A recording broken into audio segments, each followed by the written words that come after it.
حضرت ابو ذر رضی اللہ تعالیٰ عنہ بیان کرتے ہیں کہ حضور نبی اکرم صلی اللہ علیہ وآلہ وسلم نے اللہ سے یہ روایت کیا، اللہ نے فرمایا، اے میرے بندو، میں نے اپنے اوپر ظلم کو حرام کیا ہے اور میں نے تمہارے درمیان بھی ظلم کو حرام کر دیا، لہٰذا تم ایک دوسرے پر ظلم نہ کرو۔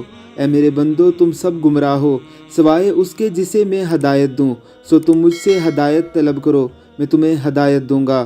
اے میرے بندو، تم سب بھوکے ہو سوائے اس کے جسے میں کھانا کھلاؤں، بس تم مجھ سے کھانا طلب کرو، میں تمہیں کھانا کھلاؤں گا۔ اے میرے بندو، تم سب بے لباس ہو سوائے اس کے جسے میں لباس پہناؤں، لہٰذا تم مجھ سے لباس مانگو، میں تمہیں لباس پہناؤں گا۔ اے میرے بندو، تم سب دن رات گناہ کرتے ہو اور میں تمام گناہوں کو بخشتا ہوں، تم مجھ سے بخشش طلب کرو، میں تمہیں بخش دوں گا۔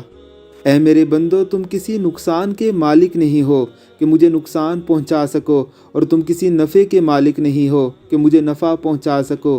اے میرے بندو، اگر تمہارے اول اور آخر اور تمہارے انسان اور جن تم میں سے سب سے زیادہ متقی شخص کی طرح ہو جائیں تو میری بادشاہت میں کچھ اضافہ نہیں کر سکتے۔ اے میرے بندو، اگر تمہارے اول و آخر، تمہارے انسان اور تمہارے جن تم میں سے سب سے زیادہ بدکار شخص کی طرح ہو جائیں تو میری بادشاہت سے کوئی چیز کم نہیں کر سکتے۔